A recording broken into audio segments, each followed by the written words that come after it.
New Zealand టెంపుల్‌లో ఇలా చేస్తారని అస్సలు ఎక్స్‌పెక్ట్ చేయలేదు.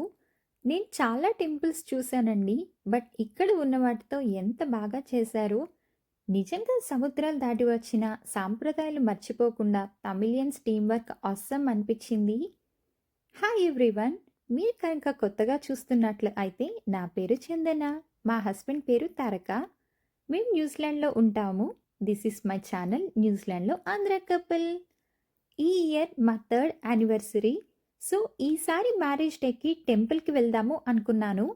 మా కజిన్ సిస్టర్ని అడిగితే దగ్గరలో గణేష్ టెంపుల్ ఉందని చెప్పారు. దర్శనం చేసుకుని వెళ్దామని వచ్చాము.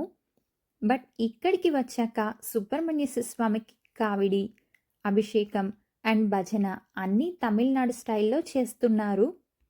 మేము 15 మినిట్స్లో వచ్చేద్దామని వెళ్ళాము. అనుకోకుండా అలా చూస్తూ 3.5 అవర్స్ ఉండిపోయాము. నాకైతే టెంపుల్‌లో ఉన్న ఫ్యూ అవర్స్ ఇండియాలో ఉన్న ఫీలింగ్ వచ్చింది. చాలా అంటే చాలా బాగా చేశారు. నిజానికి ఈ గణేష్ టెంపుల్ బయటకి ఒక షాప్ లాగా కనిపిస్తుంది.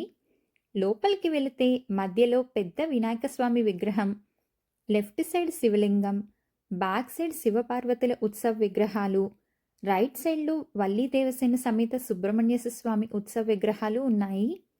ఆ రోజు మాఘ పౌర్ణమి. నాకు తెలిసినంత వరకు ఈరోజు విశిష్టత ఏంటంటే, దేవతలు ఆకాశంలో నుండి భూమి మీదకు వచ్చి సముద్ర స్నానం చేస్తారు అంటారు. ఇఫ్ ఐఎమ్ రాంగ్, ఎవరైనా కమెంట్ సెక్షన్‌లో బ్రీఫ్‌గా ఎక్స్‌ప్లెయిన్ చేస్తూ నన్ను కరెక్ట్ చేయండి. ఇక్కడ అభిషేకం అయిన తర్వాత దర్శనం చేసుకుని తీర్థం తీసుకున్నాము. తర్వాత అందరూ తెచ్చిన నైవేద్యాలను నివేదన చేశాక ఫుడ్‌తో కలిపి ప్రసాదంగా పెట్టారు. నన్ను బాగా ఇంప్రెస్ చేసిన విషయం ఏంటంటే, ఎవరో కేక్ చేసి తీసుకుని వచ్చారు. డెకరేటివ్‌గా చిన్న వినాయకుడికి బోత్ సైడ్స్ 2 బుజ్జి ఎలిఫెంట్స్ చేశారు. ఏ మాట కామాట కేక్ టేస్ట్ మాత్రం సూపర్బ్‌గా ఉంది. మాకు ఆ ప్లేస్ కొత్త అయినా సరే అందరూ చాలా బాగా రిసీవ్ చేసుకున్నారు. ఆ డే అంతా పాజిటివ్ వైబ్స్‌తో ఉన్నట్టుగా అనిపించింది. అభిషేకం క్లిప్పింగ్స్‌కి మంత్రాలు అండ్ అక్కడ చేసిన భజనకి నాకు వాయిస్ ఓవర్ ఇవ్వాలనిపించట్లేదండి. న్యాచురల్‌గా నేను తీసిన వీడియో క్లిప్పింగ్స్ యాడ్ చేస్తున్నాను. సో దట్ ఈ వీడియో ఎప్పుడు చూసినా ఆ పాజిటివ్ వైబ్స్ నాతోనే ఉంటూ అండ్ నేను ఆ టెంపుల్‌లోనే ఉన్న ఫీలింగ్ నాకు ఉంటుందని నా అభిప్రాయం.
ఐ హోప్ ఈ వీడియో మీకు నచ్చిందనే అనుకుంటున్నాను. నచ్చితే లైక్ చేయండి, షేర్ చేయండి, అలాగే సబ్స్క్రైబ్ చేసుకోండి. Thank you for watching.